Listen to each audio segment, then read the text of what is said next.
Apocalipsis 14:8 nos dice: otro ángel le siguió diciendo: ha caído Babilonia, la gran ciudad, porque ha hecho beber a todas las naciones del vino del furor de su fornicación. Apocalipsis 18:2 nos dice: y clamó con voz potente, diciendo: ha caído la gran Babilonia, y se ha hecho habitación de demonios y guarida de todo espíritu inmundo, y albergue de toda ave inmunda y aborrecible. Babilonia es el proyecto antagónico en contra de Jerusalén. Dios levantó a Jerusalén para que fuera el lugar donde estaría su gobierno. Es decir, Jerusalén debía ser el centro de operaciones de Dios. Desde Jerusalén se proclamarían las buenas nuevas de salvación al mundo entero. Así lo testifica Jeremías 3:17, que nos dice: en aquel tiempo llamarán a Jerusalén trono de Jehová, y todas las naciones vendrán a ella en el nombre de Jehová en Jerusalén, y no andarán más tras la dureza de su malvado corazón. Y Miqueas 4:2 nos dice: vendrán muchas naciones y dirán: venid y subamos al monte de Jehová y a la casa del Dios de Jacob, y nos enseñará sus caminos, y andaremos en sus veredas, porque de Sión saldrá la ley, y de Jerusalén la palabra de Jehová. El propósito de Dios para con Jerusalén era que de ella saliera la luz del Evangelio, de la verdad, para el mundo entero, que de ella saliera la palabra de Jehová para todas las naciones. Lo contrario de Jerusalén es Babilonia. Fue creada e instaurada por Satanás para que fuera el centro de operaciones del mal, del reino del pecado, del engaño, de la muerte, de la maldad. Desde sus inicios, Babilonia fue la ciudad de la mentira, centro desde el cual Satanás ha esparcido por el mundo sus engaños. Y a pesar de ello, Dios siempre obró buscando rescatar a Babilonia, salvar a sus habitantes de la ruina. Así de grande es el amor de Dios, que mientras los habitantes de Babilonia estaban en contra del plan de Dios, perseguían a Jerusalén para acabar con ella y para acabar con el propósito divino, Dios estaba buscando salvar a Babilonia, salvar a cada uno de sus habitantes. Mira lo que nos dice Jeremías, capítulo 51, versos 8 y 9. Atención a este pasaje. Nos dice: de repente cayó Babilonia y se hizo pedazos. Gemid por ella, tomad bálsamo para su dolor, quizá sane. Curamos a Babilonia, dice el Señor, pero no ha sanado. Dejadla ya, y vayámonos cada uno a nuestra tierra, porque ha llegado hasta el cielo su juicio, y se ha alzado hasta las nubes. Noten que mucho antes de que el Señor determinara que Babilonia había caído, mucho antes de que el Señor dijera: voy a retirarme totalmente, definitivamente, de Babilonia, el Señor intentó sanarla, intentó curarla con bálsamo, pero Babilonia no quiso ser sanada. No se trata de que Dios odiara a Babilonia porque era una ciudad de mentira, porque era una ciudad antagónica a su verdad. Se trata de que Dios amaba a Babilonia, a sus habitantes, los quería salvar. Les envió el bálsamo y ellos no quisieron ser salvos. Mira lo que dice el comentario bíblico adventista sobre este pasaje de Jeremías 51. Por medio del cautiverio, Dios no solo se proponía que los israelitas se arrepintieran, sino que también los babilonios y otras naciones, con quienes los judíos se tratarían durante el exilio, llegaran a conocer la verdadera religión. Por medio de hombres como Daniel y Ezequiel, los babilonios tuvieron la oportunidad de conocer a Dios y de seguirle. El que no lo hicieran contribuyó a su caída. El Señor permitió que sus siervos fueran maltratados en Babilonia para que Babilonia comprendiera el amor de Dios. Envió a hombres como Daniel, como Ezequiel y como el mismo Jeremías a proclamar la verdad a Babilonia, pero Babilonia no quiso aceptar la verdad y por eso cayó. Es que, hermano y hermana, Dios es lento para la ira y grande en misericordia y verdad. Nosotros, los seres humanos, somos los rápidos para la ira. Queremos rápidamente ejecutar justicia sobre el agresor, sobre el pecador, pero Dios no quiere rápidamente ejecutar su juicio. Dios es tardo para la ira y es grande en misericordia y verdad. Así lo testifica la Biblia desde Génesis hasta Apocalipsis. Todo el espíritu de profecía nos habla de la gran misericordia de Dios, aún para con el más grande pecador. El Señor no quiere la muerte del impío. El Señor quiere que el impío se vuelva de su mal camino y que se arrepienta para que encuentre la luz, para que encuentre la verdadera felicidad. Yo creo, hermano y hermana, que el Señor ha tenido mucha misericordia conmigo y que ha tenido mucha misericordia contigo y que no debemos ser de ninguna manera como Babilonia, la cual rechazó la abundante gracia del Señor y por eso cayó de la gracia del Señor. Caer de la gracia del Señor significa que se pierde toda oportunidad de salvación. Cuando en la Biblia se dice que alguien ha caído, significa que su tiempo de gracia terminó. Porque definitivamente esa persona, como en el caso de Babilonia, se cerró a la gracia de Dios. Definitivamente esa persona o esa ciudad o ese mundo le dijo a Dios, definitivamente, hagas lo que hagas, yo no me voy a arrepentir y voy a hacer mi propia voluntad. Entonces el Señor dice, pesado fue en balanza y fue hallado falto. Entonces el Señor dice, ha caído, ha caído. Pero no solamente es caer de la gracia, sino que ese espacio que había en ese corazón, mientras la gracia de Dios intercedía por esa persona o por esa ciudad, es llenado por otro espíritu. Cuando el Señor retira su presencia, porque la persona no se quiere arrepentir, ese espacio es llenado por el espíritu del diablo, por millares y por muchísimos espíritus de demonios. Y ahora esa persona o esa ciudad termina siendo habitada por seres horrendos.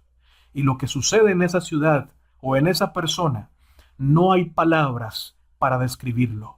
Degradación total, miseria total, pecado en su máxima expresión. Babilonia, al rechazar la gracia de Cristo, la invitación de Dios, el esfuerzo que Dios hizo para rescatarla, para sanarla, aceptó ser convertida en albergue y guarida de toda ave inmunda y aborrecible. Esto significa que se convirtió en habitación de demonios, como ya lo habíamos dicho. El peor destino para un lugar o para una persona es quedar lleno de demonios cuando pudo haber sido lleno del Espíritu de Dios. Triste, terrorífico, pero le puede pasar a cualquier persona que se descuide y que rechace constantemente el llamado del Señor. El deseado de todas las gentes, en la página 308, nos dice lo siguiente. Ojo a este pasaje, hermano y hermana, es muy impactante y es solemne. Debemos saberlo para que lo pongamos en práctica y evitemos el destino de los que rechazan el llamado de Dios. Siempre que los hombres rechazan la invitación del Salvador, se entregan a Satanás. Duro, muy duro, pero verdad, gran verdad. Siempre que los hombres rechazamos el llamado de Cristo, nos entregamos a Satanás. Así es con Dios, no hay término medio, o me aceptas o me rechazas. En toda ramificación de la vida, en el hogar, en los negocios y aún en la iglesia, son multitudes los que están haciendo esto hoy. Y a causa de esto, la violencia y el crimen se han difundido por toda la tierra. Las tinieblas morales, como una mortaja, envuelven las habitaciones de los hombres. Capítulo llamado Calla, enmudece, del libro El deseado de todas las gentes. Solemne mensaje. Que Dios nos ayude, hermanos, a aceptar su llamado, para no ser de ninguna manera como Babilonia, la cual representa al sistema religioso apóstata, que aunque dice que ama a Dios y aunque dice predicar la verdad de la Biblia, cercena la Biblia, le quita partes importantes a la palabra del Señor y predica un evangelio falso, un día de reposo falso. Ignora voluntariamente el mensaje del santuario, el mensaje del día del juicio. Ignora voluntariamente la predicación de la segunda venida de Cristo y predican fábulas diciendo que predican la verdad de Dios. Al rechazar la verdad, han sido poseídos por un espíritu de error que los ha llevado por tinieblas inenarrables, que los ha llevado por tinieblas y abismos que no se pueden describir con palabras, pero que lo podemos ver en la crisis terrible que vive el mundo actual. La iglesia del Señor se levanta para predicar la verdad y cada miembro de la iglesia debe aceptar el llamado de Dios y la palabra del Señor para, en vez de ser lleno de demonios como Babilonia, ser llenos del Espíritu Santo, tal como lo fue el Señor Jesucristo. Apocalipsis 14, 10 y 11 nos dice: Él también beberá del vino de la ira de Dios, que ha sido vaciado puro en el cáliz de su ira, y será atormentado con fuego y azufre delante de los santos ángeles y del Cordero. Y el humo de su tormento sube por los siglos de los siglos, y no tienen reposo de día ni de noche los que adoran a la bestia y a su imagen, ni nadie que reciba la marca de su nombre. Apocalipsis 20, 10 y 11. Y el diablo que los engañaba fue lanzado en el lago de fuego y azufre, donde estaban la bestia y el falso profeta, y serán atormentados día y noche por los siglos de los siglos. Y vi un gran trono blanco, y al que estaba sentado en él, de delante del cual huyeron la tierra y el cielo, y ningún lugar se encontró para ellos. La Biblia tiene mensajes literales y mensajes simbólicos. Por ejemplo, cuando habla de una bestia, sabemos que está usando el lenguaje simbólico, y esto hace alusión a un poder, bien sea político o religioso, o los dos al mismo tiempo. Cuando la Biblia dice que los impíos se quemarán por los siglos de los siglos, día y noche, sin descanso, ¿es lenguaje simbólico o es lenguaje literal? Esta es una pregunta muy importante. La gran mayoría de religiones cristianas de hoy aseguran que los impíos se van a quemar sin descanso por los siglos de los siglos, por la eternidad sin fin, y sufrirán eternamente en este fuego, al cual ellos llaman el infierno. Ellos dicen que el infierno dura para siempre, que la conciencia y el dolor de los impíos perdurará eternamente sin descanso ni siquiera de un instante. ¿Es cierto esto o es falso? ¿Qué dice la Biblia? ¿Qué dice el contexto bíblico en general? Debemos reconocer que este es un lenguaje simbólico. ¿Por qué? Déjame darte varios puntos. Primero, porque Dios es amor y Dios no permitiría que ninguna persona sufra un castigo de esta magnitud y por ese tiempo. Dios determinó que el pecado y el sufrimiento debían tener un tiempo límite y después de ese tiempo límite dejar de existir. Segundo, porque Dios es justo y no permitirá que el castigo por el pecado sea más extenso que el mismo pecado cometido. Digamos que una persona duró 80 años pecando. Dios no permitiría que esos 80 años se conviertan en una eternidad.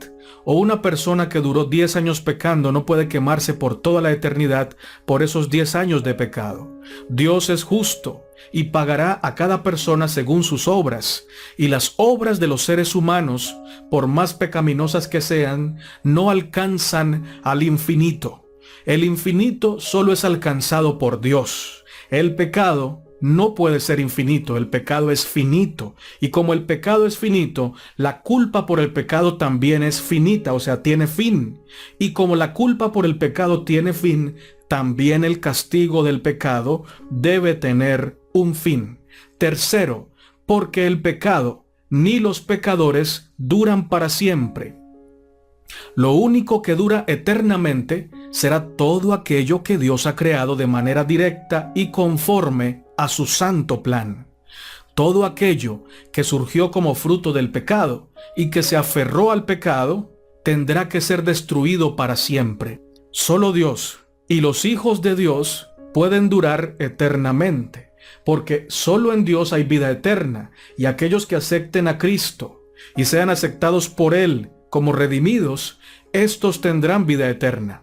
Pero el pecado no tiene vida en sí mismo, Satanás no tiene vida en sí mismo, el castigo no tiene vida en sí mismo, por lo tanto, ni el castigo, ni Satanás, ni los pecadores, ni el pecado pueden durar para siempre, porque la vida eterna solo le pertenece a Cristo y a aquellos que han aceptado a Cristo como Señor y Salvador. En la Biblia, cuando se habla del castigo con fuego, se usa un lenguaje simbólico. Por ejemplo, Isaías 34, 8 al 10 nos dice: porque es día de venganza de Jehová, año de retribuciones en el pleito de Sión. Y sus arroyos se convertirán en brea, y su polvo en azufre, y su tierra en brea ardiente. No se apagará de noche ni de día, perpetuamente subirá su humo, de generación en generación será asolada, nunca jamás pasará nadie por ella. Notemos, aquí se habla de Edom, que va a ser castigado con fuego. Notemos que la ciudad de Edom en este momento no se está quemando, aunque aquí nos dice en este pasaje que ese fuego no dejará de arder y que el humo de Edom subirá perpetuamente. Noten que no se está quemando Edom. Este lenguaje es simbólico y significa que la ciudad de Edom iba a desaparecer para siempre y que se iba a quemar de día y de noche hasta que fuera consumida la última partícula de pecado de la ciudad de Edom. Pero el terreno donde estaba Edom todavía existe. No se está quemando actualmente. Así que es un lenguaje simbólico. La Epístola Universal de Judas, que tiene un solo capítulo, y este libro está en la Biblia justo antes de Apocalipsis, en el verso 7 nos dice que las ciudades de Sodoma y Gomorra fueron castigadas con el fuego eterno. ¿Esto qué significa? Primero significa que fueron reducidas a cenizas, y segundo significa que el fuego es eterno, pero que las ciudades de Sodoma y Gomorra y sus habitantes no eran eternos, porque actualmente ya no se están quemando. Quedó un territorio desolado, vacío, pero el fuego se extinguió. Ese fuego venía de Dios y se le llama fuego eterno porque las consecuencias de ese fuego son eternas. Además, porque el fuego eterno es una representación de Dios como celoso, como fuego consumidor contra el pecado. Donde haya pecado y el fuego de Dios caiga, ese lugar es consumido, esa persona es consumida, y el fuego es eterno porque las consecuencias de ese fuego con respecto al pecado son eternas. El apóstol Pedro, en 2 de Pedro, capítulo 2, verso 6, dice que Dios condenó a las ciudades de Sodoma y Gomorra por su pecado y las redujo a cenizas. Esto significa que el fuego consumió a Sodoma y Gomorra, a sus habitantes, por causa de su pecado, pero no significa que ellos en este momento se están quemando sin descanso. Así pues, hermano y hermana, los impíos que van a recibir sobre ellos el fuego eterno van a ser reducidos a cenizas, tal como le pasó a Sodoma y a Gomorra, porque el fuego eterno consume el pecado. Así lo corrobora Malaquías 4:1 cuando nos dice: He aquí viene el día ardiente como un horno, y todos los soberbios y todos los que hacen maldad serán estopa. Aquel día que vendrá los abrazará, ha dicho Jehová de los ejércitos, y no les dejará ni raíz ni rama. Salmos 37, 20 y 28 lo sigue corroborando. Mas los impíos perecerán, y los enemigos de Jehová, como la grasa de los carneros, serán consumidos. Se disiparán como el humo, es decir, dejarán de existir, porque Jehová ama la rectitud y no desampara a sus santos. Para siempre serán guardados, mas la descendencia de los impíos será destruida. Noten que la Biblia dice claramente que el fuego eterno sobre los impíos lo que produce es una reducción a cenizas, no un castigo y sufrimiento eterno y sin descanso. Esto no es el mensaje literal de la Biblia. La Biblia lo presenta de esta manera como un mensaje simbólico. Y el verdadero escudriñador de la Biblia llegará a esta conclusión porque sabe que Dios es amor, porque sabe que Dios es justicia y no permitirá que el pecado se extienda por la eternidad. Así de grande es el amor y la misericordia de Dios. Escucha esto, hermano y hermana.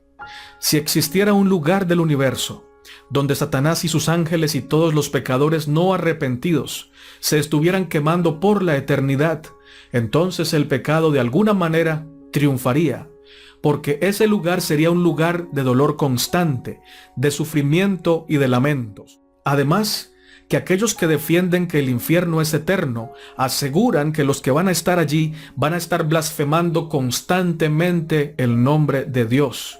Esto implicaría que el pecado se estaría repitiendo día tras día por toda la eternidad, que el pecado no dejaría de existir, y esta implicación contradice la palabra del Señor, porque solo lo que va a existir para siempre es lo que Dios ha creado, es lo que ha estado de acuerdo al plan de Dios. Alabado sea su nombre. Valga la pena repetir entonces que lo único que durará para siempre es el amor de Dios, su justicia, su perfección, su misericordia, su santidad, todo lo que sea perfecto, todo lo que provenga de Dios. Los pecadores impenitentes recibirán su castigo, que es la muerte eterna, dejar de existir, ser justo aquello que eran antes de que Dios los haya traído a la existencia. Eso van a ser los pecadores y eso va a ser Satanás y sus ángeles. Nada. Dejarán de existir, porque así es el amor de Dios. En vez de conservarles la vida para hacerlos sufrir por la eternidad, el Señor les concederá lo que ellos tanto anhelaron, y es la no existencia, la muerte eterna. Eclesiastés 3:14 nos dice: he entendido que todo lo que Dios hace será perpetuo, sobre aquello no se añadirá, ni de ello se disminuirá, y lo hace Dios para que teman los hombres delante de Él. Esto es una gran verdad que nos hace replantear varias preguntas en el contexto en el que venimos hablando. ¿Creó Dios el pecado? No. Por lo tanto, no es eterno. ¿Creó Dios el sufrimiento y el dolor? No. Por lo tanto, el dolor no puede durar para siempre. ¿Creó Dios a los pecadores? No. Por lo tanto, los pecadores no arrepentidos no durarán para siempre. Dios creó al hombre perfecto, y solo el hombre que acepte a Cristo y sea catalogado como perfecto por los méritos de Cristo permanecerá como redimido y vivirá para siempre. Los demás dejarán de existir. Así lo dice la palabra del Señor.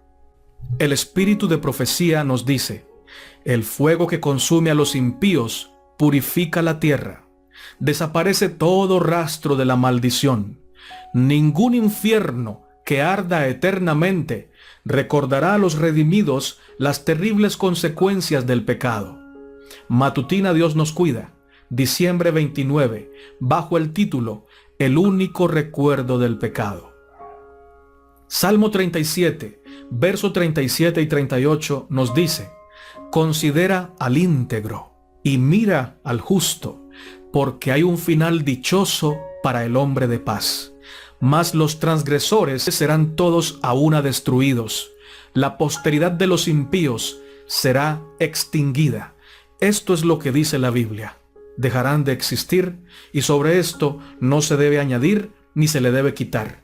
El infierno no es eterno, porque el pecado no es eterno. Lo único eterno es el amor de Dios, su justicia, su santidad y todo lo perfecto que esté de acuerdo a su plan. Este lenguaje es definitivamente simbólico y se debe analizar a la luz de todo el testimonio bíblico con respecto a la salvación y a la eternidad de Dios y de los redimidos.